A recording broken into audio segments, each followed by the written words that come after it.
The main event of the Thanksgiving weekend was the big Disney Bash held on the Queen Mary in Long Beach Harbor. Kevin and I were set to attend the party with Louise and the Walnut Brothers.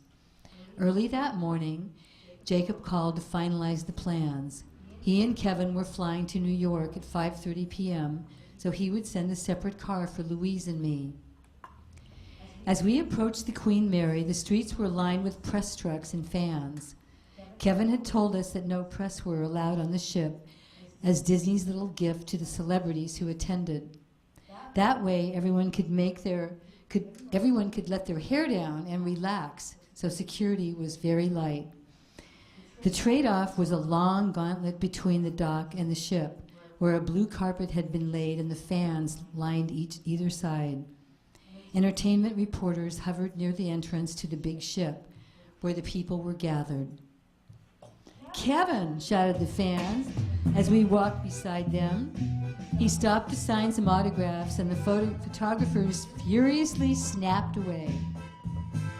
We finally passed through security and climbed the steps to the main deck. Lining the walkway were officers in white uniforms to welcome us aboard, where two stunning black women offered champagne and tiny digital cameras. Once you were on board, it was a private party. Soon the men were sampling the fine wines and trading the secrets on the main deck.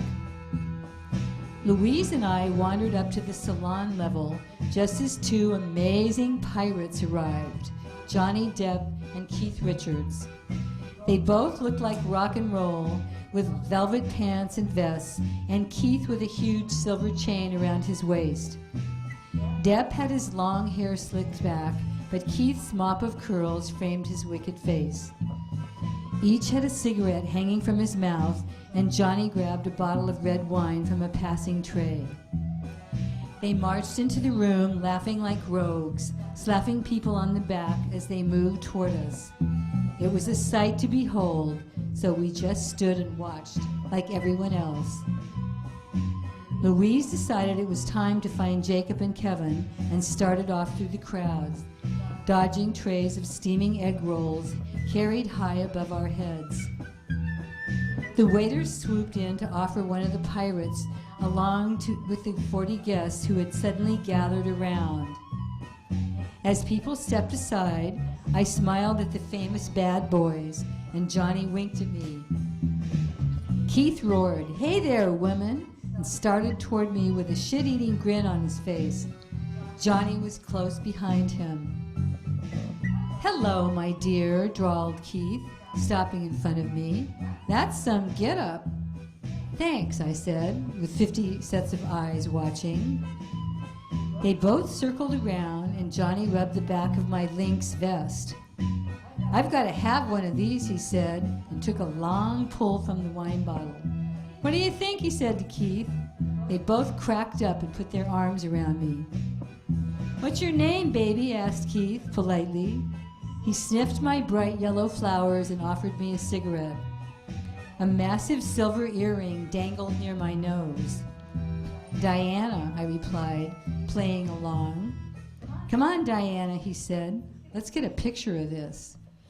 So that's how the most famous photo of my life was shot, sandwiched between those fabulous guys at dusk on the Queen Mary. Somewhere after midnight, I awoke to hear the wind blowing and went to check on the kitties. They scurried in as I opened the door, grateful to be inside. As I climbed back in bed, Kevin stirred and said something in his sleep. I listened to the trees whipping back and forth and slowly drifted off. Around 3 a.m., Kevin started to thrash around and sat up in bed, shaking and shivering. "What's wrong?" I asked, touching his arm. He was soaking wet. "I had the worst dream," he mumbled. "It was all black and someone was chasing me."